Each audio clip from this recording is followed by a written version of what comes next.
The Waldensians stand as one of the most faithful groups of people throughout history in Europe, faithful to the word of God and faithful amidst much trial.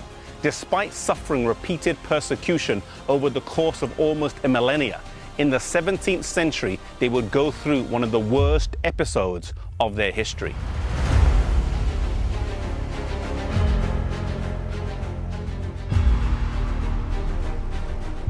In January of 1655, the Duke of Savoy gave the Waldensians in the lower valleys a choice: either attend Mass or leave the valleys.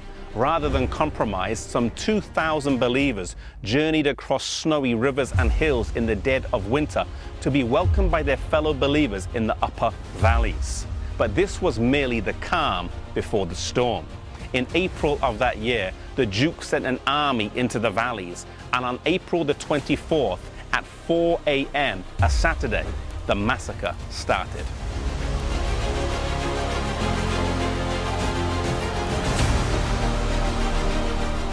Not content with simply killing them, the soldiers and monks who accompanied them invented barbaric tortures.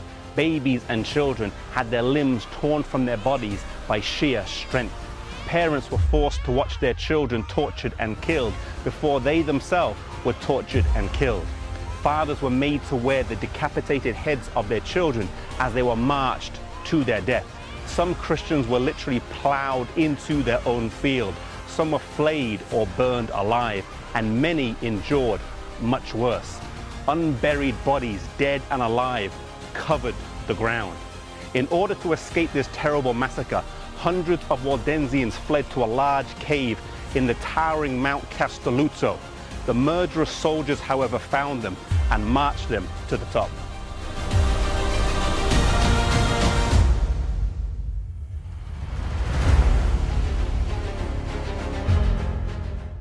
They came to this spot right here and were hurled over the edge to their death on the rocks below.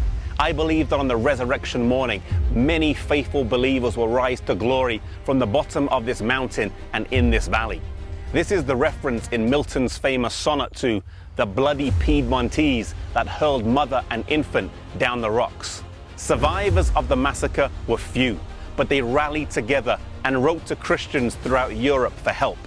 Their letters included the heart-rending words, "Our tears are no longer of water, they are of blood. They do not merely obscure our sight, but choke our very heart." When Oliver Cromwell, Lord Protector of England, heard of the massacre, he called for a national day of fasting and collected money to send to meet the physical needs of the Waldensians.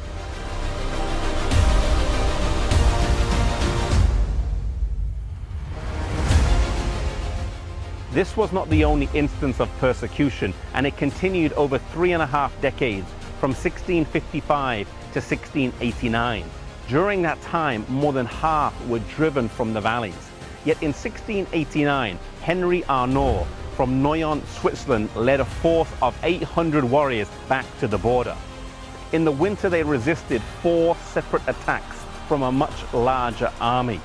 In spring, the papal armies returned with 22,000 soldiers, this time to fight a much smaller Waldensian force of just 400 men. Yet they were once again defeated, and not only that, not one of the 400 men was lost in this battle.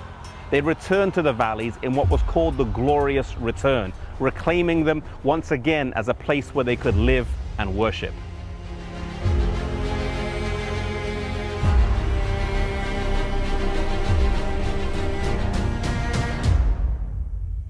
The Waldensians had a faith that reminds me of Job.